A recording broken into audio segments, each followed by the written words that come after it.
విశాఖలోని గోపాలపట్నంలో LG polymers పరిశ్రమ gate వద్ద కాంట్రాక్ట్ కార్మికులు ఆందోళనకు దిగారు. పరిశ్రమ మూతపడడం వల్ల తాము ఉపాధి కోల్పోయి రోడ్డును పడ్డామని కూడా ఆవేదన వ్యక్తం చేశారు. వెంటనే ఎల్జీ పాలిమర్స్ పరిశ్రమను తెరవాలని డిమాండ్ చేశారు.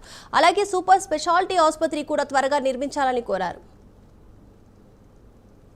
ఈరోజు రోడ్డు మీద ఉన్నాం. మా పిల్లలు చదువుకునే టైంకి ఒక స్టేజ్కి మాకు ఉపాధి లేకుండా ఉన్నాం. మా భూములు పోయే, మా స్థలాలు పోయి, అన్నీ పోయే. ఈరోజు ఏది లేకుండా నిర్లక్ష్యంగా రోడ్డు మీద పడిపోయి ఉన్నాం. అందరం కూడా అవకాశం ఉంటే గవర్నమెంట్ నుంచి ప్రతి ఒక్కరు కూడా వినపం మన చంద్రబాబు నాయుడు గారికి, మన పవన్ కళ్యాణ్ గారికి, మన లోకేష్ గారికి కూడా, మన గణబాబు గారికి విచ్చేది ఏమనగా మన వెంకటాపురం గ్రామస్తులు కాంట్రాక్ట్ లేబర్ వైపు ఒక్కసారి మా చిన్న గత 2020 మే 7వ తేదీన అంటే ఇదే రోజు ఎల్జీ పాలిమర్స్ శ్రేణి గ్యాస్ లీకేజ్ ప్రమాదం జరిగింది. ప్రపంచానికి తెలిసిందే.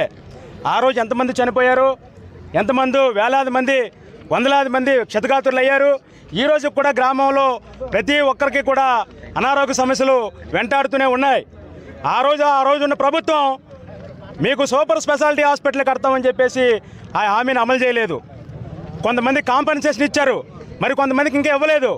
ముఖ్యంగా ఈ కంపెనీని నమ్ముకున్న ఉపాధి కోసం ఆశపడి మా గ్రామస్తులు, మా తాత ముత్తాతలు ఏదైతే భూములు ఎల్జీ పరిశ్రమకి ఇచ్చారో ఆ పరిశ్రమ